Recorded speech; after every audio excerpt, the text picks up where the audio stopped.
ostaju u inostranstvu često nemaju prilike da razgovaraju na srpskom jeziku, ne koriste ćirilicu i ne poznaju srpski pravopis i gramatiku. Kako bi njima bila pružena prilika da izučavaju srpski jezik, Filozofski fakultet u Nišu pokrenuo je projekat online učenje srpskog jezika kao zavičajnog. Posle 2,5 meseca koliko je trajao projekat, rezultatima su i više nego zadovoljni i studenti srpskog jezika koji su imali ulogu profesora i deca koja su bila učenici. Pisanje i čitanje ćirilice, srpski pravopis i gramatika, istaknuti pisci i pesnici. Ovo su samo neke od tema na kojima su radili studenti srbistike sa svojim učenicima, decom i mladima iz Srbije koji žive u inostranstvu.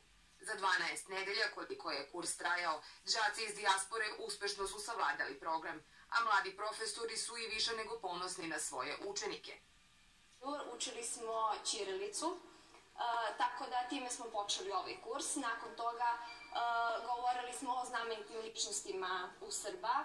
Radi se o Svetom Savi, takođe smo pominjali Vuka Stefanovića Karadžića, pošto smo učili ćirilicu.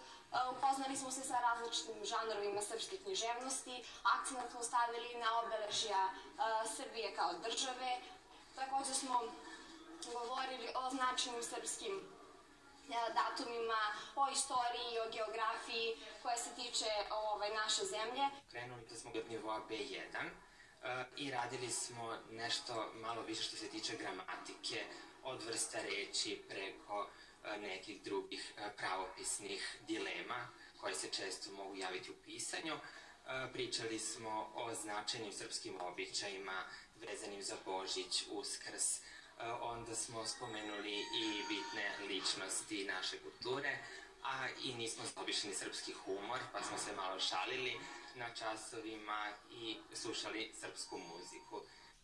Online učenje srpskog jezika kao zavičajnog je projekat čiji je nosilac Filozofski fakultet u Nišu u saradnji sa Akademskom srpskom asocijacijom. Cilj je bio da učenici iz dijaspore usavrše jezik zemlje iz koje potiču i ojačaju vezu sa njom. Pre početka kursa svi polaznici su, kažu na fakultetu, polagali uvodni test. Na osnovu ulaznog testa mi procenjujemo nivo znanja srpskog jezika koji može biti od A1, A2 preko B1, B2 do C1, C2.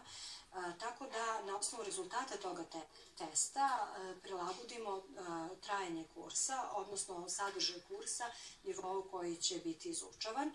Dakle, imali smo nekih 30% polaznika koji nisu znali ni reč srpskog, a pritom na završetku više takvih nemamo, svi su pokazali znatan napredak.